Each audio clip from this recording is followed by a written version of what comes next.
Good evening and welcome to Poland Daily. I'm Nicholas Richardson and this is the news. Polish President Andrzej Duda was in Kiev today where he met Ukrainian President Volodymyr Zelensky. Lithuanian President Gitanas Nausėda also took part in the consultations. Among the topics discussed were the July NATO summit in Vilnius. Ukraine will prevail despite Russian aggression. Ukraine's security is the security of all of us, President Duda said. In a joint news conference in Ukraine's capital, Polish President Andrzej Duda said that Poland and Lithuania will do everything they can to ensure that Ukraine becomes a member of NATO as soon as possible. Lithuania and Poland have been among the staunchest supporters of Ukraine in NATO and the European Union and have been calling for it to be accepted into both. Lithuania is buying NASAM's air defense systems for Ukraine from a Norwegian company. We will try together with President Gitanas Nausėda to ensure that the decisions made at the NATO summit clearly indicate the perspective of membership for Ukraine, and we are conducting talks on this issue with our allies. We also talked a lot about the latest situation with the Wagner group, about decisions that were made in Russia about it. We interpret them as something that calls for very close vigilance from NATO. We cannot exclude the possibility that the Wagner group's presence in Belarus can be a potential danger for Poland, that has a border with Belarus, for Lithuania, which has the longest border with Belarus among our countries, and potentially Latvia, which also is a neighbour of Belarus. Prigozhin flew from Russia to exile in Ukraine's northern neighbour on Tuesday, following an aborted mutiny, and Russian President Vladimir Putin said fighters in Prigozhin's Wagner mercenary group would be offered the choice of relocating there. Wagnerites are in occupied territory in Ukraine. They were and are in the Luhansk region. And the truth is also that many of them were destroyed near Bakhmut by our forces, over 20,000 of them. Our army thinks that the situation in our country's north, due to the presence of Wagner mercenaries there, hasn't changed, and the situation is under control. We understand that while the war is continuing, we can't become a member of NATO. However, we need to be sure that after the war, we will become a member. That's the signal we want to get. After the war, Ukraine will become a NATO member. NATO members are close to agreeing incremental steps to strengthen ties with Ukraine by the Vilnius summit, but have yet to resolve differences over how to address Ukraine's desire for membership. Day 490 of the Russian invasion of Ukraine. The number of victims of Tuesday evening's Russian rocket attack on Kramatorsk in the Donetsk region has risen to 10. At least 61 people are wounded. Meanwhile, the United States Defense Ministry announced today the 41st arms aid package to Ukraine worth $500 million. Our special correspondent, Witold Nowelic, is in Ukraine.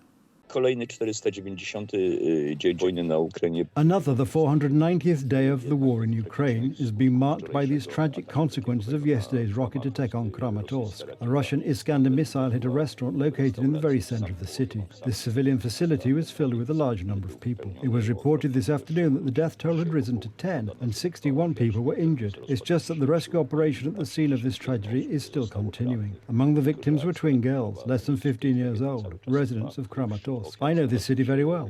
I also know this place. It is at the moment about 20 kilometers from the front line and is practically the back of the front. People here in Ukraine are experiencing this very much, just like any tragedy that befalls the country every day. The Russians have carried out shelling near Kharkiv, on the village of Chiov, and, of course, in the south of the Kherson region. There is constant artillery shelling of areas that until recently were underwater.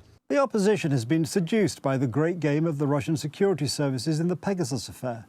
These are the conclusions of an article published on the TVP World portal.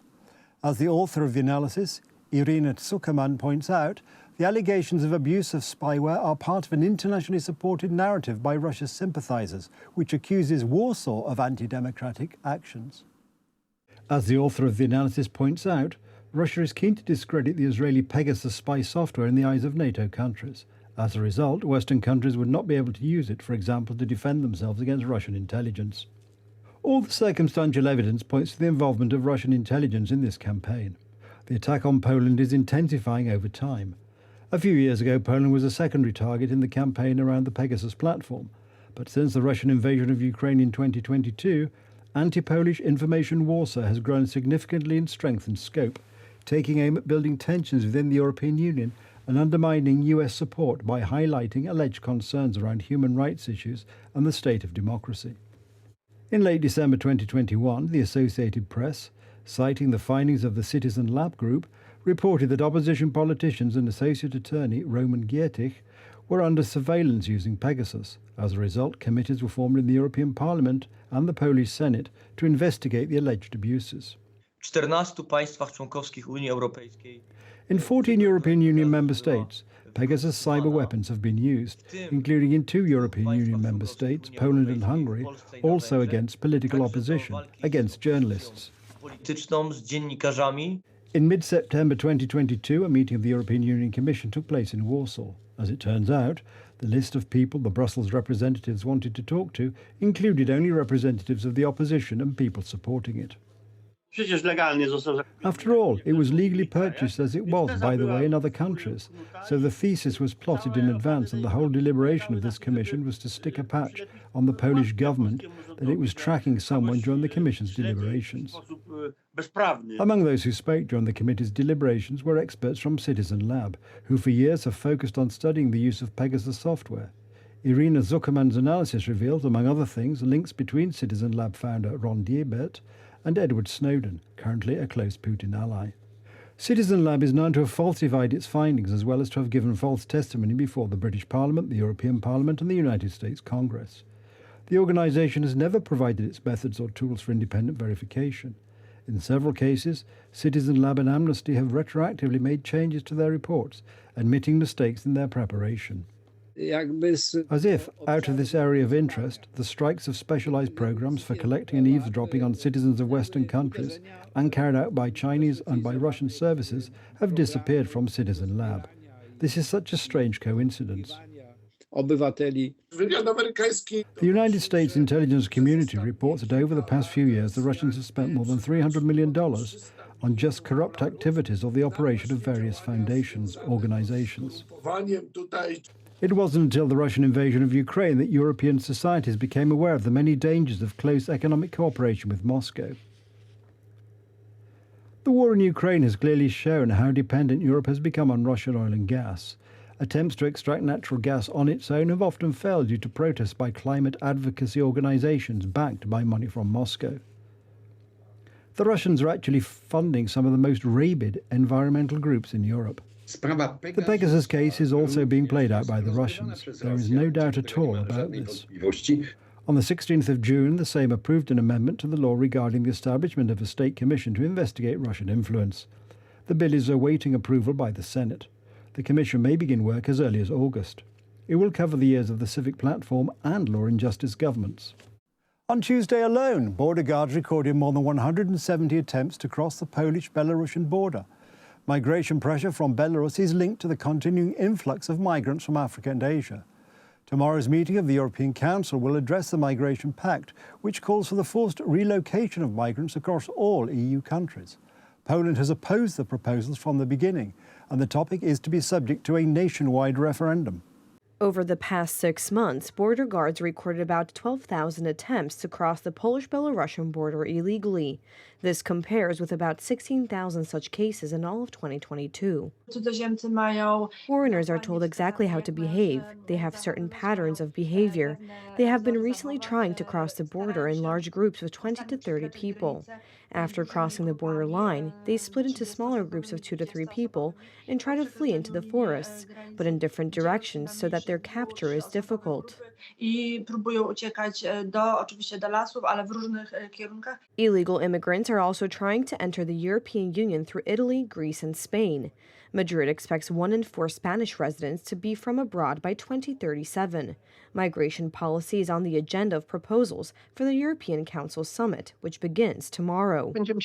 We will try to convince those countries that still have doubts about it that this simply cannot be done. In addition to all these objections, this also contradicts 2 treaty provisions. First, it is the Council that sets directional issues in EU legislation, and that is the asylum program, which was adopted at the Council of the European Union. So we will be disputing that a decision should be made at the European Council. In early June, EU interior ministers agreed to a migration pact. Poland and Hungary voted against it. Under the adopted regulation, EU countries would accept some asylum seekers or pay a fine of €20,000 for each migrant not accepted. This is for now a proposal that will still be analyzed and considered by the European Parliament. In my opinion, the necessary changes need to be made because the European Union does not have an adequate tool to respond to the challenges of the 21st century. That is the attempt of thousands of illegal migrants to the European Union.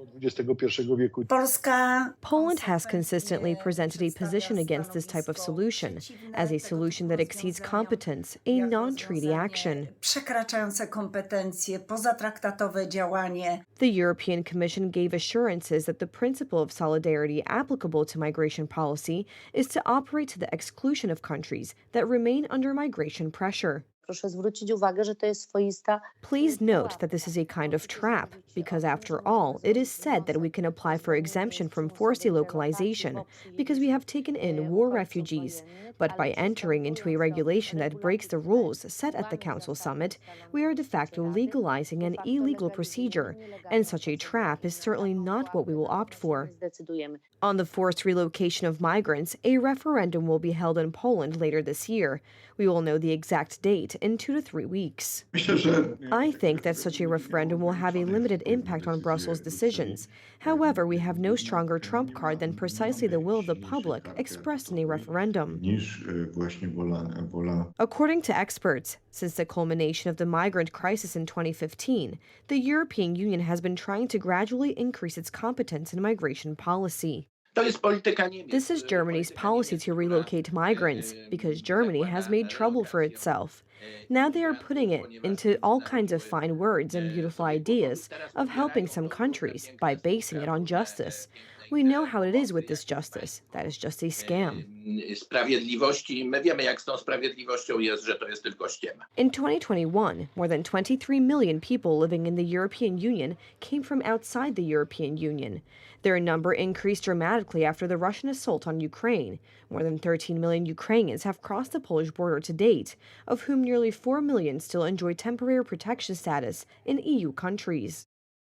That's the news. Thank you for watching. Stay with us for the weather, Poland Daily Business and more programs. But from me, it's have a good night and a better tomorrow.